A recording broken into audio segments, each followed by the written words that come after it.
du Père et du Fils et du Saint-Esprit. Amen. La paix de Jésus soit dans votre maison, sa paix et sa joie. Alléluia. Alors, nous allons aujourd'hui, dans la parole du jour, on la quitte pas. Merci Jésus. Nous en apprenons chaque jour. Merci, bien-aimé Jésus, toi notre seul enseignant. Eh bien, c'est Saint Matthieu, chapitre 15, versets 21 à 28. Et je vais vous demander d'être très attentifs. Oui, très attentifs, parce que c'est très particulier aujourd'hui. Merci Jésus. Jésus guérit la fille d'une païenne.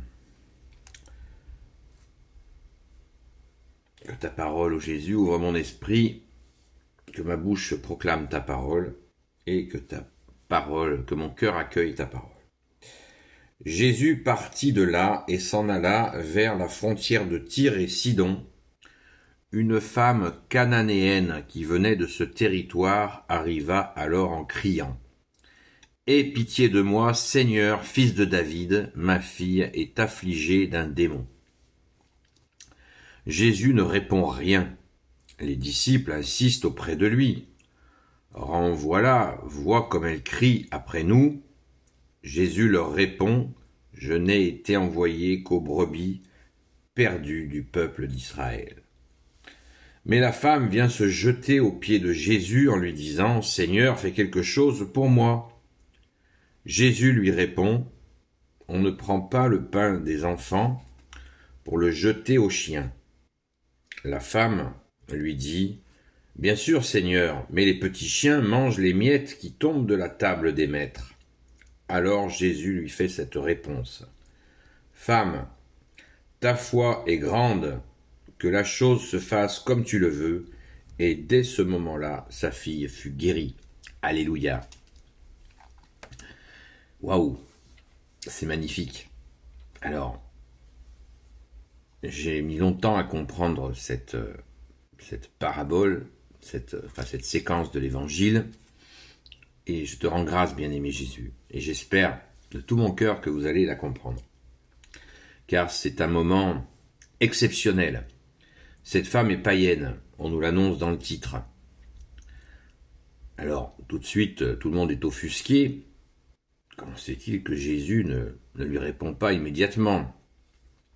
Eh bien, cela montre que Jésus, tu es l'enseignant parfait. Et tu nous fais avancer. En fait, pourquoi Jésus ne répond pas à sa première demande ? Parce qu'elle est païenne. Elle est païenne. Malgré elle s'adresse à lui en lui disant : « Aie pitié de moi, Seigneur, fils de David. Ma fille est affligée d'un démon. » Et pourtant, verset 23, on nous le dit, c'est clair et net, Jésus ne répond rien. Que se passe-t-il ? Les disciples sont très embêtés. Et c'est la merveille de l'évangile, parce qu'on nous dit la situation telle qu'elle est, on ne cherche pas à nous enrober tout ça d'un joli papier doré, ou d'un pot de sucre, un pot de miel. Non. Les disciples lui disent de renvoyer cette personne parce qu'elle crie. Et là, Jésus commence à répondre : « Je n'ai été envoyé qu'aux brebis perdues du peuple d'Israël. » Ça veut dire quoi ? Ça veut dire que Jésus est en train de leur dire qu'il n'est venu que pour le peuple d'Israël, dont cette femme ne fait pas partie, puisqu'elle est païenne. Alors ça interroge pourquoi Jésus dit ça, puisqu'on sait que Jésus est venu pour toutes les nations. Pourquoi il dit ça ? Il dit ça pour faire réagir la femme. Et oui, pourquoi il la fait réagir ? Eh bien, pour qu'elle se convertisse. Pour qu'elle se convertisse réellement. Et là, verset 25, « Mais la femme vient se jeter aux pieds de Jésus en lui disant : Seigneur, fais quelque chose pour moi. » Elle insiste. On a déjà vu que Jésus aime qu'on insiste. Quand on fait une demande, c'est pas Jésus, s'il te plaît, est-ce que tu pourrais faire ça? Non. Elle insiste et elle crie, Seigneur, fais quelque chose pour moi. Jésus lui répond, on ne prend pas le pain des enfants pour le jeter aux chiens. Alors, cette parole, il ne faut vraiment pas comprendre cette parole à l'envers. Jésus ne la maltraite pas en disant ça. Il lui fait passer un message. Quel est ce message? On ne prend pas le pain des enfants pour le jeter aux chiens. Ça veut dire que Jésus porte la nourriture des enfants de Dieu et il est Jésus lui-même la nourriture des enfants de Dieu et il ne donne pas à ceux qui s'en foutent. Voilà. Rappelez-vous que Jésus, dans une autre partie de l'Évangile, nous dit ne donnez pas le sacré aux chiens. Ça choque certains parce qu'ils n'ont pas compris. Voilà, ça veut dire ça. On ne donne pas la nourriture des enfants de Dieu aux chiens. Et la femme l'a capté. Et là, c'est là où elle fait une démonstration de foi extraordinaire. Extraordinaire, j'insiste. La femme lui dit, bien sûr, Seigneur, mais les petits chiens mangent les miettes qui tombent de la table des maîtres. C'est-à-dire que les enfants de Dieu sont à table avec Dieu et les gens comme elle se sent toute petite et elle reprend la parole de Jésus qui a dit on ne donne pas les miettes aux chiens, on ne donne pas la nourriture donc des enfants de Dieu aux chiens, et elle s'auto-humilie, elle s'humilie en disant bien sûr Seigneur, mais les petits chiens mangent les miettes qui tombent de la table des maîtres.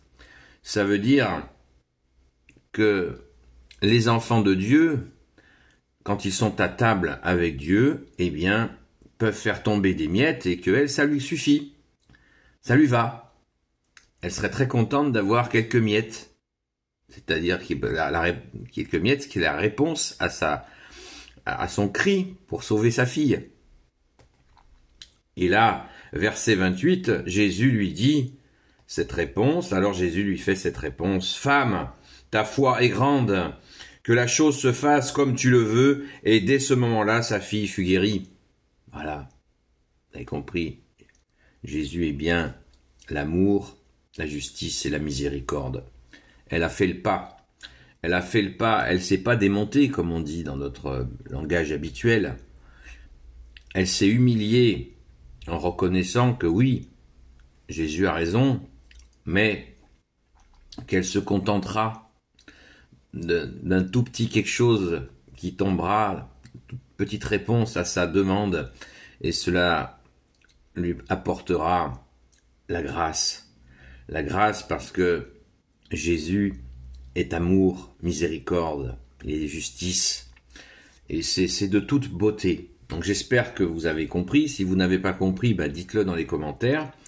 Je peux l'expliquer différemment, mais c'est pas évident. Moi, j'ai mis très longtemps à la comprendre, hein. Je vous le dis, franchement, j'ai mis très longtemps à la comprendre et je rends grâce à Jésus parce que cela montre bien l'évangile, il faut le comprendre et il nous faut de l'aide pour comprendre l'évangile. Nous avons besoin des prêtres, des curés, nous avons besoin des exégètes, nous avons besoin des théologiens, nous avons besoin de beaucoup de gens pour comprendre l'évangile. Hein, c'est pas, je me lève le matin et puis j'explique l'évangile, non. Merci Jésus, alléluia, c'est une merveille, c'est vraiment une merveille. Merci, bien-aimé Jésus, tu es vraiment notre seul enseignant. Donc, prenons exemple sur la foi extraordinaire de cette femme et vraiment rendons grâce à Jésus pour son... Jésus, tu nous le dis de toi-même, tu es doux et humble de cœur. Amen. Alléluia. Merci Jésus. Merci à Jésus, Marie, Saint Joseph, Sainte Marie-Madeleine, notre chère Sainte Patronne, de vous bénir et à très vite.